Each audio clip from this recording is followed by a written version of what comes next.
సమాజంలో దేవుడి యొక్క లేఖనం నిర్గమాకాండం 20 అధ్యాయంలో కొన్ని ఇశ్రాయేలు కోసం ఆయన ప్రకటన చేస్తూ అందులో ఒక చక్కటి మాట అంటాడు కదా, ఏంటంటే నీవు దీర్ఘాయుష్మంతుడు అగినట్లు నీవు నీ తల్లిని తండ్రిని ఏం చేయమన్నాడు? సన్మానించమన్నాడు. సన్మానం అంటే ఏంటి? సన్మానం అంటే ఏంటి మనకు తెలుస్తేనే చెప్పడం. మనకు సన్మానాన్ని దానికి ఒక ఫాదర్స్ డే రావాలి, ఒక మదర్స్ డే రావాలి, తర్వాత ఇంకేంటి టీచర్స్ డే రావాలి, ఇంకోటి ఇంకేంటి ఏంటి చిల్డ్రన్స్ డే ఉంది, ఇంకా ఎన్ని డేలు ఉన్నాయో అన్ని డేలే. అలాంటి డే వస్తే కానీ మనకు ఎవరో గుర్తురారు. ఎందుకు గుర్తురారు? మన రాజుగారు చెప్పినప్పుడు ఎప్పుడో 1 సంవత్సరాలు 15 ఆవిడ కాబట్టి గుర్తెట్టింది. కానీ మా అమ్మాయి అయితే వాడికి ఇంకా గుర్తుపడుతూనే ఉంటున్నాను.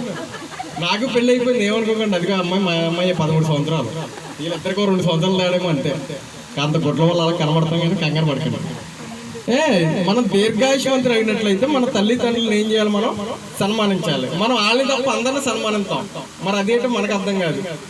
ఫాదర్ డే గట్ట మన కేక్ గట్ట పెట్టాం, ఎందుకంటే అలాగే మనకు అలవాటు లేదనుకోండి. ఎందుకనంటే మనం ముందు మన ఆలోచన ఏం చేసుకోవాలి? మార్చుకోవాలి. ఇప్పుడు 3 సంవత్సరాలు పిల్లోడు పుట్టి 3 సంవత్సరాలు అయ్యాడు అనుకోండి, ఆడు 3 సంవత్సరాలు అవగానే కలెక్టర్ కానీ ఇంజనీర్ కానీ, నాకు ఇంజనీర్ అంటే ఏదో గుర్తొస్తుంది, ఏమనుకోకండి, కలెక్టర్ కానీ ఇంజనీర్ కానీ ఇంకోటి ఏదో కానీ అవ్వాలనేటువంటి కోరికలు ఎప్పుడు వస్తాయి? 3వ సంవత్సరంలోనే వస్తాయి. ఈ 3వ సంవత్సరం రాగానే మనం ఏం చేద్దాం? మా అమ్మాయిని నేను అలాగైనా కలెక్టర్ చదువుతానని చెప్పి గబగబగా తీసుకెళ్ళిపోయి ఆడికి వచ్చినా రాకపోయినా స్కూల్లో కూర్చోబెట్టేస్తాం, మన ఇంటికి వచ్చేస్తాం. ఎలాగైతే వాడు చదువుకుని పెద్దవాడు అయిన తర్వాత కరెక్ట్గా మనకు కూడా ఏమవుతుందంటే 30 సంవత్సరాల వయసు వస్తుంది. ఈ లోపలికి ఒకటి ఏదో బలహీనత అనేది ఎంటర్ అవుతుంది. ఎంటర్ అవగానే వాళ్ళు ఏం చేస్తారు? ఏమండి మంచి ఆశ్రమం ఎక్కడ ఉందో చూడండి, మా అమ్మ నాన్న అక్కడ జాయిన్ చేసేస్తానంటారు. ఎందుకని? మరి ముందు 3 సంవత్సరాల క్రితం మనం చేసాం కదా, మన ప్రేమను వాళ్ళకి జీవించలేదు. ఇవాళ మనకు అదే ప్రేమ కావాలంటే ఎక్కడ దొరుకుతుంది? ఎక్కడ దొరకదు. అందుకని ఎంత కష్టమైనా సరే వాళ్ళు అమెరికా వెళ్ళిపోతుంటారు, ఎంత కష్టమైనా సరే మన అనాథ శరణాలయాల్లోనే ఉండాలి.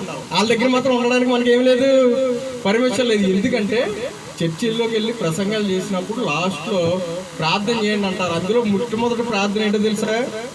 మా అబ్బాయి మా అమ్మాయి నన్ను పట్టించుకోవట్లేదని రోడ్డు మీద వదిలేశారండి. ఎందుకు వదిలేశారు? పెద్ద చదివే కదా చదివించావు. చాలా డబ్బులు ఖర్చు పెట్టానండి. ఎంత ఖర్చు పెట్టారు నాకేం తెలుసు, ఎన్ని లోన్లు పెట్టారు నాకేం తెలుసు, నా చెమటంతా ఊడ్చేవాళ్ళు చదివించాను అంట. కానీ వాళ్ళకి లాస్ట్లో అందేది మాత్రం మన ప్రేమ మాత్రం ఏమాత్రం కూడా వాళ్ళకి అందదు. ఆ ప్రేమ లేదనుకోండి ఏముండదు. అందుకే కొత్త నిబంధనలో కూడా అపోస్తలుడైన పౌలు ఈ విషయాలన్నింటినీ కూడా మరొకసారి వాళ్ళకి ఏం చేశాడు? జ్ఞాపకం చేశాడు. ఇవాళ కోపం ఎక్కువ వస్తుంది, లేకపోతే నష్టాలు ఎక్కువ జరుగుతున్నాయి, లేకపోతే ప్రమాదాలు ఎక్కువ జరుగుతున్నాయి. ఇవన్నీ జరుగుతున్నాయంటే దానికి గల కారణం ఏంటంటే మనలో సరైనటువంటి ప్రేమ లేకపోవడమే. ఏమో రోడ్డుని పోయి కూడా ఆడు ఎలా పోతా, నాకు ఎందుకు, నేను బుద్ధి చెల్లిపోతా. ఏది మరి మనలో ఏం లేదు, ప్రేమ లేదు. అయ్యో కనీ పెంచిన తల్లిదండ్రులు వాళ్ళ యొక్క మంచి భవిష్యత్తు కోసం, ఆదరణ కోసం నన్ను ఇంత గొప్పగా తయారు చేశారు, వాళ్ళు కూడా నేను అలాగే చూడాలనేటువంటి పిల్లలు ఎక్కడా లేరు. పుట్టగానే మన పిల్లలు ఎక్కడ చదువుకోవాలి? పెద్ద స్కూల్లో చదువుకోవాలి, అంతకన్నా పెద్దదైనా ఫారెన్లోకి వెళ్ళాలి. పాపం వాళ్ళకి అక్కడ ఏం దొరకవు, సెలవులు దొరకవు. మనం ఏం కోరుకుంటాం అంటే నా పిల్లోడు నా దగ్గర ఉంటే ఎంత బాగుండవు, మరి మాత్రం దానికి చదివించడం ఎందుకు, కష్టపడ్డం ఎందుకు? ఆ లాస్ట్లో క్లైమాక్స్లో వస్తాం మనం. అప్పుడు దాకా మన దగ్గర ఏముండవు. మంచి తిండి తిన్నా అంటే తిండి ఉండదు, తెచ్చుకోవడానికి మటన్ తెచ్చుకోవడానికి ఏముండవు, డబ్బులు ఉండవు. ఎందుకని? అన్నీ అటే పెడేస్తాం. అటంటే ఇటానికి ఉన్నారు కానీ వాళ్ళకే తరలించేస్తాం అన్నీ. ఇంక చివరాకల్లో మనకు మటన్ తెచ్చుకోవడానికి కూడా డబ్బులు ఉండవు. ఆ తర్వాత వాడు పెరిగి పెద్దవాడు అయినప్పుడు మా అమ్మ నాన్న మర్చిపోకూడదని అమెరికా నుంచి 2,000 పంపించాడు అనుకోండి. అంటే 2,000 అంటే ఎంత? 2 లక్షలే కదా. అప్పుడు మనం మటన్ షాప్కి పరుగులు పెడతాం. మటన్ తెచ్చుకున్నాం కదా, షాప్ దగ్గరికి వెళ్తాం, తెచ్చుకుంటాం, గబా గబా వండేసుకుంటాం, మొక్క నోట్లోకి ఇసురుతాం. అదేమో అరగదు. ఏమవుదా? అరగదు. ఆ డబ్బులు పంపిస్తాడు. మనం తినడానికి ఏం చేసి లోపల పొట్ట సహకరించినంతసేపు ఏమో మనం ఏం చేయం, తినం. అప్పుడు చివరాకల్లో మనకు కోరిక వస్తుంది, ఒరే నువ్వు సంపాదించినా సంపాదించకపోయినా పర్లేదురా, నాకు మాత్రం ఆరోగ్యం బాగుంటలేదు, దాని గురించి ఆలోచించంటే అక్కడి నుంచి మన ఏట్ల మీద పడతాం, అరకల మీద పడతాం. ఏంటది? అరకు మీద పడతాం. ఏ అరకు పడతాం? దానిమ్మకాయలు, బత్తాకాయలు, అరటిపళ్ళు ఇవన్నీ కలిపిన ఒక రసం ఉంటుంది. రసం ఎంత? ఎంత డబ్బా? 300 చెప్తాడు. మరి అప్పుడు కట్టుబడులు తెచ్చుకుని తిన్నావా? యాపిల్ పండు బాగా కుళ్ళిపోతాయి కానీ తినం మనం. మనకున్న దరిద్రం ఏంటంటే బాగా కుళ్ళిపోవాలి కాయ, బాగా కుళ్ళిపోయి 10 నిమిషాల కంటే మనకి ఇంకా తక్కువ రేటుకి వచ్చినప్పుడు మాత్రం వాటిని మనం ఏం చేస్తాం, తినడానికి ప్రయత్నం చేస్తాం. అందుకనే బలహీనతలన్నీ ఎక్కువ అయిపోయిన తర్వాత మనం అన్నిటి వైపు వెళ్తాం, కానీ మనం బాగున్నప్పుడు మాత్రం మనం ఎక్కడికి కూడా వెళ్ళము. మనం దీర్ఘాయుషవంతులు, మనం గొప్పవారు అవ్వాలంటే మన తండ్రులు మన కోసం ఎంత కష్టపడుతున్నారో. రాజుగారు నేను కలిసి చాలా చోట్లకి వెళ్ళినప్పుడు ఆయన 10 మాటలు మాట్లాడుకుంటే అందులో 8 మాటలు మా జాను గొప్పగా ఉండాలండి, దీవించబడాలి, ఆశీర్వదించబడాలి, ఎంత ఖరీదైనా కొనేస్తాను, ఎంత ఉన్నతమైన స్థితికి అయినా వెళ్తానని ప్రయత్నం చేస్తాను. ఎందుకంటే తల్లిదండ్రులుగా దేవుడు వాడికి ఇచ్చిన మనసు. ఎందుకంటే ఇన్ని రోజులు పుట్టినరోజు చేసిన వాళ్ళు నాకైతే ఎవరో తెలియదు. మరి ఇది ఎన్నో పుట్టినరోజు నాకు తెలియదు, కానీ ఇన్ని సంవత్సరాలు చేసిన వాళ్ళు అయితే నాకు ఎవరో తెలియదు. మహా పుట్టినరోజు ఎన్ని సంవత్సరాలు చేస్తాం మనం? కరెక్ట్గా ఆడికి జ్ఞానం వస్తుంది, మా నాన్నలు నా మీద ప్రేమ చూపెడుతున్నారు, ఒక కేక్ చేసి బర్త్డే చేస్తున్నారు అని తెలిసేటానికి కటింగ్ లేకపోతాం. ఇంకా మరి ప్రేమ ఎక్కడ తెలుస్తుంది మనకి? ఆడికి 10వ సంవత్సరం వచ్చేదారు, 12వ సంవత్సరం వచ్చేదానికి కేక్ తెచ్చి ఫంక్షన్ చేసి ఇలా నలుగురిని పిలుచుకొని ఇస్తే వాడికి నలుగురు ఎవరో తెలుస్తుంది. ఈ రోజుల్లో అమ్మ నాన్న తప్ప రెండో ఎవడో తెలియట్లేదు పిల్లలకి. మనం చెప్పాలి ప్రత్యేకించి, మావయ్య ఏదో దెయ్యాలతో ఏదో 6వ భాగం ఉంటుంది కదా, పెచ్చా దెయ్యం 6వ భాగం లాగా మావయ్య అత్తయ్య ఈ పుట్టినోడు ఎవడో తెలియదు. ఇన్ని విచిత్రమైన సంఘటనలు జరుగుతున్నాయి. ఎందుకంటే మనకు అసలేంది ఎక్కువైపోతుంది, కావాల్సింది ఏమైపోతుంది, తక్కువ అయిపోతుంది. అందుకే నిర్గమాకాండంలో పాత నిబంధనలో రాశాడు, నువ్వు గొప్పోడు అవ్వాలంటే, నువ్వు ఆశీర్వదించబడాలంటే, నీవు దీవించబడాలంటే కంపల్సరీగా ఎవరి ఆశీర్వాదం ఉండాలి?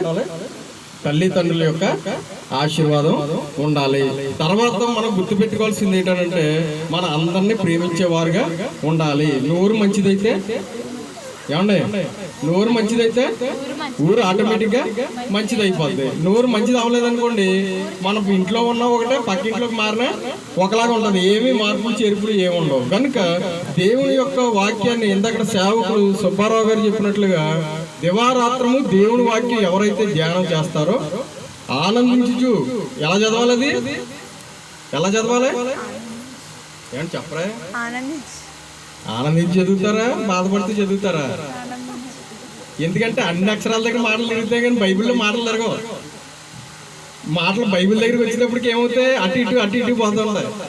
ఎందుకంటే ఇది చదవం, అవి చదువుతాం. చివరి ఆఖరిలో మనం క్లైమాక్స్ సీన్లోకి ఎక్కడికి వచ్చేస్తాం అంటే బైబిల్ పట్టుకుని ఏం చేస్తాం, అధ్యయనం చేస్తాం. కనుక ఇవన్నిటిని మేము ఏం చేస్తాం అంటే ప్రతిసారి చర్చికి వెళ్ళినప్పుడు వింటూ ఉంటాం, ఏమంటే మా అబ్బాయి నా మాట వింటలేదు, మా అమ్మాయి వింటలేదు, వాళ్ళ కోసం మీరు ప్రార్థన చేయండి. ఇంకా మాకు ఏమీ అవసరం లేదు. మమ్మల్ని గొప్పగా చూడక్కర్లేదు, మా ఒంటి మీద సాల్వా కప్పక్కర్లేదు, దుప్పట్లు కప్పక్కర్లేదు, మెళ్ళ నుంచి దండలు లాగేక్కర్లేదు. ఎందుకని ఒకటి చేయాలి.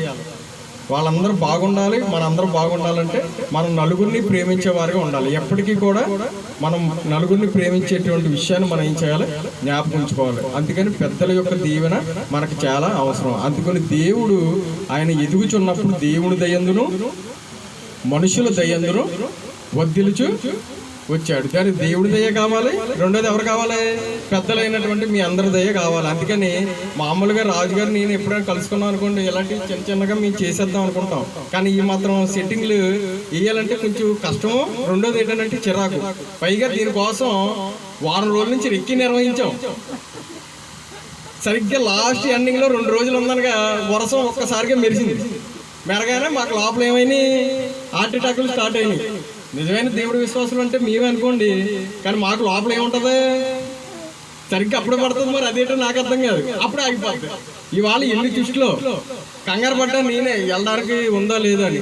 అప్పటికే 4-5 రోజుల నుంచి ప్రతి చోట తిరుగుతున్నాం, నానా ప్రదేశాలు అన్నీ చూస్తున్నాం. అక్కడ వర్షం ఎక్కువ ఉంది, ఇవాళ ఏమైనా ఇబ్బంది పడుతుంది అనుకున్నాం. కానీ మరి రాజుగారి ప్రార్థన, మరి మా చెల్లి సుశీల గారి ప్రార్థన దేవుడైతే బాగానే ఆలకించాడని మేము కోరుకుంటున్నాం. ప్రార్థన చేసుకుని ఇంకా కార్యక్రమాన్ని ముగించుకోవడానికి ప్రయత్నం చేద్దాం. అందరూ ఒకసారి లేచి నిలబడదాం, ప్రార్థన చేసుకుందాం. ఏమన్నా